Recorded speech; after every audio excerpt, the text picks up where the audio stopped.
우리 곁에 계신 분에게 축복합시다. 자아 말씀 우기도뿐입니다.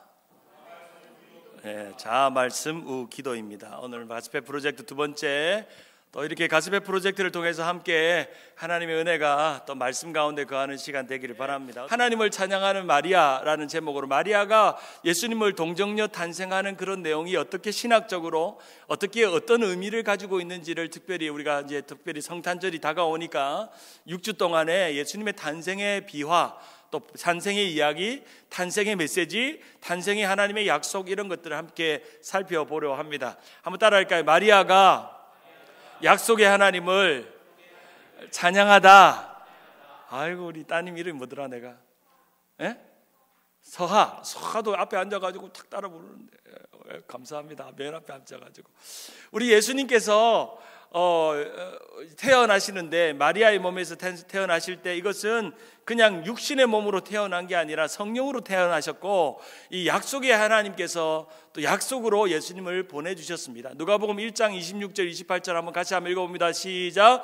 13째 달에 천사가 가브리엘이 하나님 보냄을 받아 갈릴리 나사렛이라는 동네에 가서 다윗의 자손 요셉이라 하는 사람과 약혼한 처녀에게 이르니, 그 처녀의 이름은 마리아라. 그에게 들어가 이르되 은혜를 받을 자여 평안할지어다. 주께서 나와 함께 하시도다. 제가 이 오늘 본문을 읽으면서 우리 교회에 처음 왔을 때 우리 그 드라마 했잖아요.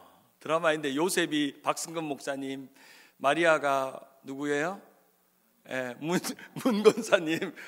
그 생각이 나네요.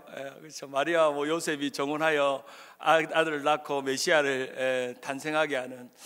마태복음은 왕 대신 예수님을, 마가복음은 종 대신 예수님을, 누가복음은 인자이신 인간이신 예수님을, 요한복음 하나님이시고 로고스이신 예수님을 함께 나눕니다. 우리가 흔히 복음서는 설화인가 역사인가 메시지인가를 생각해 볼 때 이것은 하나님의 메시지이면서 살아있는 역사입니다.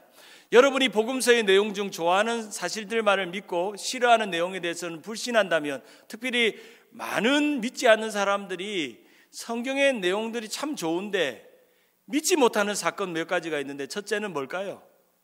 동정녀 사건. 두 번째는 부활이에요. 이 두 가지의 걸림돌에 넘어져서 사람들은 어떻게 남자 여자가 만나지 않고 아기가 태어날 수가 있냐, 이것은 가짜다, 설하고 허구다, 인간이 만드는 신적인 아름다운 모습을 미화하기 위해서 마치 그 박혁거세가 알에서 태어난 것처럼, 당군 신화에 나오는 것처럼, 곰이 환생해가지고 사람이 되는 것처럼, 그런 신화적인 이야기, 특별히 성경에서 가장 신화적인 이야기가 있다면 바로 이 동정녀 탄생이라고 할 수 있습니다. 여러분, 동정녀 탄생을 믿습니까? 여러분 믿는다면 여러분은 복음적인 신앙입니다. 만약에 믿지 못한다면 여러분은 신앙을 가졌어도 자유적인 신앙을 가졌다고 말할 수 있습니다. 특별히 자유주의 신앙과 복음주의 신앙을 구분하는 조건은 동정녀 사건과 또 부활을 믿느냐, 사실 그대로 성경 그대로 믿느냐 안 믿느냐를 따져서 복음주의와 자유주의를 나뉘기도 합니다. 예수님의 이야기인 복음서에는 예수님의 전기가 담겨 있기도 하고, 또한 그러나 이것은 위대한 사람의 이야기만이 아니라 예수님의 복음적인 메시지와 그분이 살았던 삶의 이야기가 거기에 담겨 있습니다. 특별히 마태, 마가, 누가복음의 이 네 가지의 복음서는 하나의 통일성과 일관성을 가지고 있습니다. 그리고 각자의 이 성경을 쓰고 있는 대상은 틀리지만 마치 아름다운 하모니를 만들듯이 여러 각도에서 예수님의 얼굴, 예수님의 그 메시아적인 모습을 보여줍니다. 마태복음은 다윗의 왕의 후손으로 오셔서 참다운 진짜 다윗인 예수님을 묘사하고 있고, 이 마가복음은 고난의 종으로 십자가에 자신을 바쳐서 죽으신 고난의 종으로 묘사하고 있고, 누가복음은 인자이신 예수님, 사람이신 예수님에 집중하고 있고, 이 요한복음은 바로 하나님이시며 말씀이시며 로고스이신 하나님의 메시지를, 우리가 하나의 조명으로 예수님을 비추는 게 아니라, 여기 조명이 있듯이, 여러분 이 조명을 비추니까 제가 얼굴에 그늘이 없잖아요. 조명을 이렇게 여러 각도에서 조명을 비추니까 얼굴이 그늘이 없듯이, 예수님이라는 존재를 네 명의 그 사도들이 예수님을 조명하고 만났던 이야기들을 기록하는 것이 바로 이 복음서입니다. 그래서 어쩌면 이 복음을, 하나님의 나라의 복음을 이 다양한 인종에게 다양한 방식으로 다양한 언어로 설명하기 위한 목적이 특별히 마태, 마가, 누가, 요한복음이라는 사복음서입니다. 복음서가 가지고 있는 나름대로의 특징은, 마태복음은 유대인의 신앙을 배경으로 유대인들에게 설명하기 위한 예수였고, 마가복음은 가르침보다는 예수님이 고난받고 십자가에 죽으신, 그래서 마가복음은 그 예수님의 그 사역 일대기의 이야기들을 생략하고, 특별히 마가복음에는 예수님의 탄생의 기사가 없습니다. 그것도 생략하고 오로지 예수님의 십자가의 죽으심에 많은 부분을 할애해서 예수님의 십자가의 죽으심에 목적을 두고, 누가복음은 우리 인간과 함께 죄인들과 귀신 들린 자들과 여인들과 아이들과 함께 머무르셨던, 우리와 함께 인생을 사셨던 예수님의 인생을 묘사하고 있고, 요한복음은 말씀이신, 메시지이신 예수님에 대해서 나는 길이요 진리요 생명이다, 이 메시지잖아요. 이런 구절로 예수님을 설명하고 있는 것이라고 말할 수 있습니다. 우리가 이제 오늘은 누가복음을 살펴보지만, 이 마태복음은 왕 대신 주님의 메시아적 모습을 설명합니다. 우리가 지난 시간에 아브라함의 자손, 다윗의 자손, 그리스도 예수의 세계라라고 시작되는, 여기서 등장하는 다윗의 자손이라는 것은 약속된 왕을 의미하고, 아브라함의 자손이라는 것은 약속된 씨라고 말합니다. 아브라함에게 세 가지 축복이 있었죠. 첫째는 땅, 씨, 복이 있었죠. 그리고 예수님은 이 땅, 씨, 복을 어떻게 바꾸시냐? 땅은 천국이요, 씨는 예수님이요, 복은 구원이다 라고. 기억나십니까? 지난주에 공부했는데 새로운 얼굴로 앉아 계시니까 제가 가르칠 맛이 나는 것 같아요. 이게 이제 구약과 신약의 그림이 아브라함의 자손이 예수님으로 어떻게 이어지는지가 이렇게 이루어지는, 특별히 다윗의 약속에 이런 내용이 등장합니다. 내 몸에서 날 자식이 그 나라를 견고케 하리라. 이 약속은 다윗의 후대에 대한 약속이기도 하면서, 장차 다윗의 자손으로 오시는 예수 그리스도가 하나님의 나라를 견고케 하러 오시는 그러한 성취를 묘사해주고 있다고 할 수 있습니다. 우리가 지난주를 살펴보았던 그 예수님의 족보는 위대한 명문 가문, 흔히 말하는 거창신 씨의 가문, 담양정 씨의 가문, 밀양 박 씨의 가문이 아니라, 그렇게 자랑할 만한 가문이 아니라 이방 여인들과 죄인들과 연약한 자들을 통해서 예수님이 인간의 죄악의 DNA를 고스란히 안고서 이 세상에 탄생하셨음을 보여주는 족보였다는 것을 우리가 지난 시간에 배웠습니다. 이제 그러면 예수님의 탄생의 비화 중에 요셉과 마리아, 특별히 오늘은 그 예수님의 동정녀 탄생을 받아들여야 했던 마리아의 마음은 어땠을까? 그리고 마리아는 어떤 의도로 그것을 받아들였을까? 그리고 예수님이 자신이 육신으로 한 번도 아기를 가져보지 않고 남편과 정혼하지도 않고 소위 말하는 천달밤도 치르지 않았는데도 불구하고 아기를 가졌는데, 이 놀랍고 기가 막힌 일을 마리아는 어떻게 받아들였으며 어떻게 그는 이것을 찬송으로 바꾸었는가 라고 하는 것이 오늘의 이야기입니다. 그래서 구약의 예언의 아름다운 성취를 따라서 오늘 이 이야기가 시작이 됩니다. 그래서 이 동정녀 탄생과 임마누엘의 이야기가 오늘 본문의 이야기죠. 한번 읽어볼까요? 마태는, 시작. 마태는 예수의 동정녀 잉태의 출생을 입증하는 근거를 다른 데서 구하지 않고 구약의 예언에서 찾고 있다. 어두운 계단, 구약의 예언을 올라가지만 최종 목적 예수 그리스도의 성취가 있고, 그 목적지 구원과 하나님의 나라에서 스위치 성령의 조명을 켜서 뒤돌아 내려다보면 보인다. 어떤 분이 구약의 예언이 예수님을 통과해서 성령님까지 거쳐가면 어떻게 이것이 하나로 연결되는지를 이렇게 묘사하고 있어요.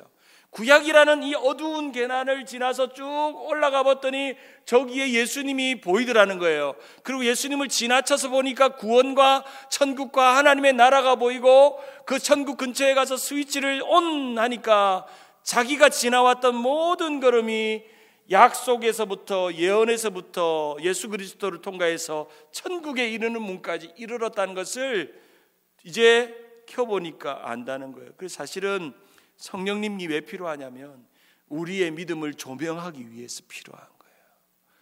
라이트닝, 우리를 믿음을 비추는 거죠.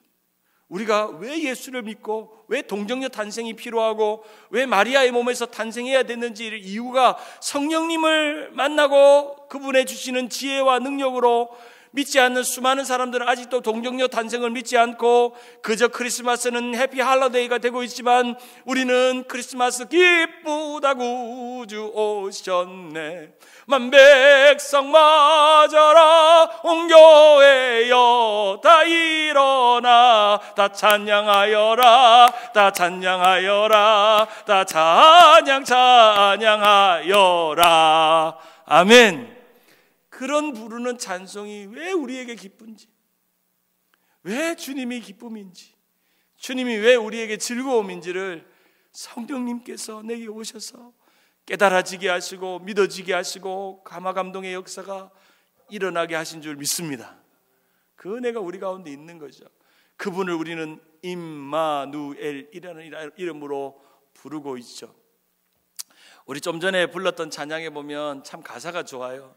나의 찬송 가운데 임마누엘, 나의 기도 가운데 임마누엘, 나의 삶 가운데 임마누엘, 우리 가정 가운데 임마누엘, 나의 기쁨 가운데 임마누엘, 나의 고통 가운데 임마누엘, 우리 교회 가운데 임마누엘, 모든 민족 가운데 임마누엘, 모든 사람 떠날 때 나도 떠나도 임마누엘, 나의 걸음걸음마다 임마누엘. 오늘 저녁에 제가 그 찬송을 우리 교인들 카톡방에 올려드릴 테니까 한번 들어보세요. 얼마나 은혜가 되는지. 분당 우리 교회에서 성가대로 했는데 한번 우리 교회도 한번 하면 좋겠습니다. 분당 우리 교회에서 우리 노전사님 계시니까 성탄절 즈음에서 이 임마누엘을 참 너무 가사가 심플한데요 참 마음에 막 와요. 우리 삶에서 삶이 어렵고 고난이 오고 삶이 답답하고 병들고 문제가 생길 때 가장 큰 위로는 임마누엘밖에 없습니다. 임마누엘 뜻이 뭡니까? 하나님이 나와 함께 하신다. 우리의 삶의 가장 큰 정답은 하나님이 누구와 함께 하신다? 나와 함께 하신다. 이것밖에 우리에게 가장 큰 위로와 가장 든든한 보험은 없습니다. 그렇죠? 여러분이 인생에 대단한 보험을 여러 가지를 들어놨겠지만 여러분 죽으면 다른 자녀들이나 아내가 남편이 타겠지만 우리의 유일한 보험은 하나님이 우리와 함께 한다는 거예요. 이사야 7장 14절 한번 읽어봅시다. 시작. 그러므로 주께서 친히 징조를 너에게 주실 것이라. 보라 처녀가 잉태하여 아들을 낳을 것이요 그의 이름을 임마누엘이라라. 이것은 예언이죠. 약속이죠. 이 약속이 마태복음 1장 23절에 이렇게 이루어집니다. 보라 시작.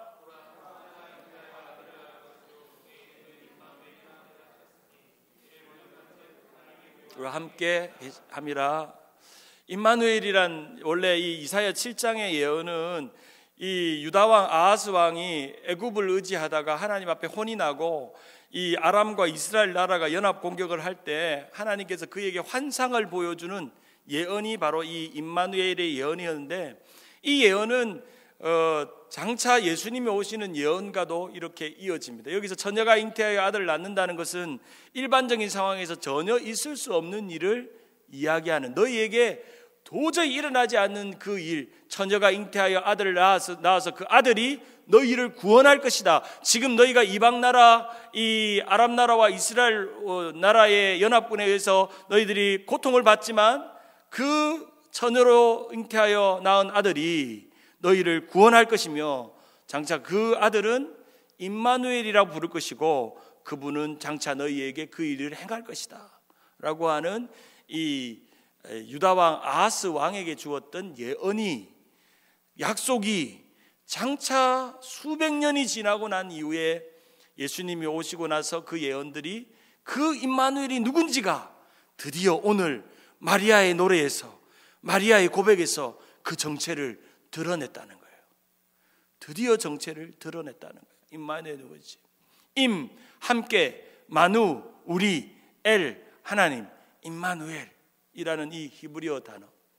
이 임마누엘은 예수님께서 이 세상을 떠날 때에 약속하신 말에도 기록됩니다. 마태복음 28장 20절 시작. 내가 너희에게 분부한 모든 것을 가르쳐 지키게 하라. 볼지어다 내가 세상 끝날까지 너희와 항상 함께 있으리라 하시니라. 하나님이, 예수님이 가장 잘하는 주특기는요, 누구와 함께 하는 거예요? 우리와 함께 하는 겁니다. 여러분의 어려운 마음과 삶의 어려운 시간과 삶의 고난과 매일매일 쳇바퀴 같이 살아가는 삶의 시간 속에서 주님은 나와 함께 하십니다. 아멘. 주님은 우리의 임마누엘이 되십니다. 이 처녀가 잉태하여라는 단어는 이 성경에 총 7번 등장하는데 2번은 결혼하지 않은 여자라는 이름으로 등장하고 5번째는 젊은 여자, 합쳐서 젊은 여자인데 결혼하지 않은 여자를 처녀가 잉태하여라는 처녀라는 이 헬라어 단어, 히브리어 단어에서 나왔다라고 합니다. 실제로 이 마리아와 요셉의 결혼 풍습, 유대의 결혼 풍습을 보면 그 당시에 마리아와 요셉이 약혼이 아니라 정혼 관계입니다. 이 약혼보다 훨씬 법적인 효력이 있고 서로에게 책임이 있는 관계가 정혼 관계인데, 보통 유대인들은 약혼을 한 후에 그리고 얼마 후에 정혼을 맺습니다. 부모들끼리 정혼을 맺고 나서 한 1년 정도 결혼식을 앞두고 난 동안, 결혼식 직전 1년 동안은 그 관계를 유지하는데 훨씬보다 법적인 효력이 있고 또 그 사이에는 육체적인 관계도 금지합니다. 아무리 정혼을 했다고 해서 요셉과 마리아가, 어떤 분들은 그래요. 동정녀 탄생을 믿지 않고 정혼을 해놓고 중간에서 자기들 물레방앗간에서 만났겠지. 그 무슨 동정녀 탄생이야. 남녀가 정혼을 했으면 물레방앗간에서 그렇게 해서 낳은 속도 위반해서 낳은 예수라고 생각하는 거예요. 그건 자유주의적인 생각들이죠. 어떻게든 인간의 합리로 동정녀 탄생을 설명하려고 하는. 그런데 실제로 성경에 보면 이 요셉이 의로운 자라고 말하고 있어요. 요셉이 의로운 자라는 말 속에서 요셉이 얼마나 정직하고 정결하고 진실한 사람인지가 보여질 수 있습니다. 만약 이 정혼 기간에 자신과 결혼하기도 전에 그 여인이 아기를 가졌다면은 신명기 22장 20절 21절의 말씀을 따라 돌로 쳐 죽어야 될 그런 어마어마한 사건이 마리아가 아기를 가졌다는 사실입니다. 그런 마리아가 돌로 쳐맞아야 될 여인이 오늘 뭐 하고 있습니까? 자신의 받아들이는 그 천사를 만나고 나서 하나님을 찬양하고 하나님을 높여드리고, 어쩌면 이 동정녀의 탄생은 마리아가 목숨을 건, 이것이 들통나게 되면 끝장날 것들을 감수해야 되는 그런 그 마리아의 믿음의 고백이었고 신실함이 여기에 있었다는 겁니다. 여기서 여러분이 오늘 가슴의 프로젝트를 하면서 물어야 될 질문은, 내가 마리아였다면 어떻게 했을까를 물어보셔야 합니다. 만약에 하나님이, 죄송합니다, 요정아야 내가 너에게 임마누엘 구주를 보내겠다 하면 어떨 것 같습니까? 아이고 하나님 못 잡니까? 우리 미스터 요 때문에 안 됩니다. 나는 아니 되옵니다 했을까요? 우리 입장을 바꿔보라고요. 마리아의 입장을. 그러면 이 마리아의 찬송이요, 얼마나 아름다운 찬송인지 우리가 볼 수 있다는 거죠. 마리아는 요셉과 정혼하였기 때문에 아직 육체적인 관계를 갖기 이전에 예수님을 잉태하였습니다. 그래서 또 하나는, 이 마리아만 오늘 이 누가복음에서 보았는데 이 마태는 요셉의 관점에서 보고 있어요. 사실 요셉이 이 여인을, 그 사실을 알고도 결혼을 받아들이고 집으로 초청하기가 쉬웠을까요? 거꾸로 이야기해볼게요. 우리 신사모님이 잉태를 했어, 성령으로. 근데 와가지고 여보, 이제 저보고, 용한 씨, 성령으로 내가 아기를 가졌어요. 제가 이제 목회를 할 사람인데 성령으로 아기를 가졌대. 그러면 어떻게 될까 내 마음이. 빨리 무슨 빌미를 만들어서라도 저기 내보내야 돼. 까요? 끝까지 지켜드릴까요? 이런 질문들을 오늘 좀 해보세요. 여러분이라면 어땠을까? 마태복음에 보면 가만히 끊고 잔 의로운 요셉에 대해서 요셉의 신앙이 얼마나 의롭고 정결한지, 그리고 결혼 전에 그런 행동을 하지 않았다는 것을 묘사해 준 단어가 의로운 사람이었다는 단어이고, 누가복음에는 말씀대로 내게 이루어지리라 하는 이 마리아의 아름다운 신실한 믿음과 고백과 찬양을 봅니다. 이 동정녀 사건은 네 가지의 사건이 이어지는데, 첫째는 이사야의 예언, 오실 메시아, 그리고 예수님의 성취, 예수님이 그것을 받아들이고 성취하시는 오신 메시아, 그리고 요셉의 의로움, 마리아의 순종, 이 네 가지의 사건의 합작품입니다. 메시아의 이사야의 예언과 예수님의 성취와 요셉의 의로움과 마리아의 순종이 몸으로 동정녀 탄생을 이루는 그런 사건이었다는 겁니다. 오늘 우리가 이제 가스펠 프로젝트를 통해서 마리아의 찬송을 볼 텐데, 첫 번째, 마리아는 이해하기 힘든 하나님의 계획에 대해서 자신을 맡겼습니다. 얼마나 기가 막히고 어이없는 일이었을까를 생각해 보세요. 그런데 이 여인은요, 기가 막힌 찬양을 올리고 있어요. 사랑하는 여러분, 여러분의 인생에 일어나는 일들 속에 기가 막히고 어이없는 일들이 얼마나 많아요. 그러나 분명한 사실은 하나님이 나와 함께 하신다면, 임마누엘의 주님이 여러분 안에, 여러분의 심령에 잉태되고 있다면, 여러분의 마음에 살아서 역사하신다면, 여러분 마리아가 되어서 기가 막힌 찬송을 만들어내야 되지 않을까요? 한번 따라할까요? 나는 예수님을 내 마음에 품고 잉태하고 있다. 여러분, 그 말씀 틀려요? 그 말씀 틀려요? 우리가 마리아처럼 육신의 예수님을 잉태하고 있지 않지만 영의 예수님이 내 안에 항상 잉태하고 계세요. 주님이 나와 함께 하세요. 마리아만 예수님을 잉태한 게 아니라 여기 있는 수많은 마리아가 예수님을 잉태하고 기쁘다 주 구주 오셨네 찬양할 사람들이 오늘 여기 다 있다니까요. 한번 옆에 분을 축복합시다. 당신이 마리아인 줄 아셨어요? 시작. 신실한 소녀 마리아가 고백합니다. 34절 35절 같이 한번 읽어볼까요? 마리아가 시작. 마리아가 천사에 말하되 나는 남자를 알지 못하니 어찌 이 일이 있으리까? 천사가 대답하여 이르되 성령이 내게 임하시고 지극히 높으신 이의 능력이 너를 덮으시리니 이러므로 나실 바 거룩한 이는 하나님의 아들이라 일컬으리라. 바로 여기 덮는다는 의미가 이번에 가스펠 프로젝트의 설명이죠. 하나님의 임재, 하나님의 운행, 하나님의 섭리, 이런 것을 의미합니다. 마리아의 반응 봅시다. 37절 38절 시작.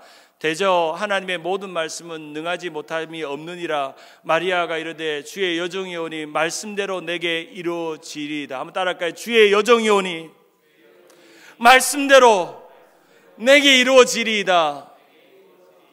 그 믿음이 마리아의 믿음을 대변합니다.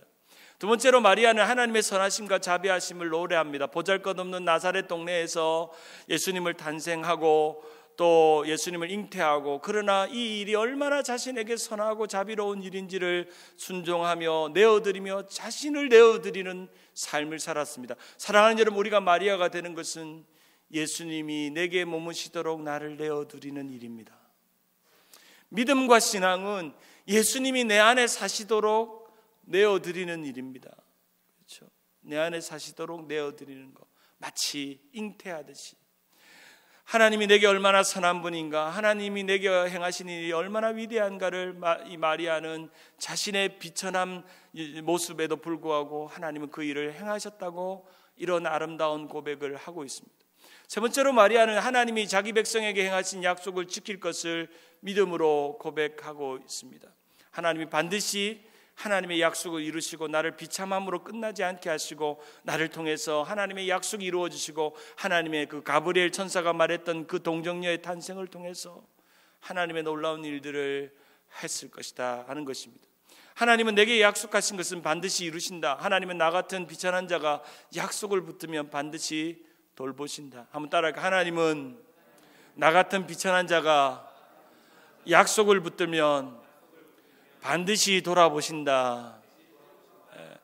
54절에 보면 그 종 이스라엘을 도우사 긍휼히 여기시고 기억하소서. 마리아는 이렇게 노래하고 있었던 것입니다. 출애굽기 15장, 사무엘상 2장, 누가복음 1장 다 공통점이 있습니다. 미리암의 노래, 한나의 노래, 마리아의 노래는 다 구원과 소망을 노래하는 그런 노래였다는 것입니다. 하나님이 인생을 뒤집어 놓으시는 그런 비전과 꿈들을 이루어 가는 것입니다. 말씀을 맺습니다. 주님 오심도, 주님의 사역도, 주님의 나라도 순종하는 사람을 통해서 완성하듯 오늘 이 의로운 요셉과 마리아의 순종과 그들의 삶과 인생을 하나님 앞에 내어드리는 사건을 통해서 예수님의 그 아름다운 신화 같은 이야기, 그러나 역사이며 사실의 이야기가 오늘 우리에게 주어졌고, 우리도 그 요셉이 되고 그 마리아가 되어서 임마누엘 주님을 잉태하며 살아가는 우리 모두가 되기를 주님의 이름으로 축원합니다.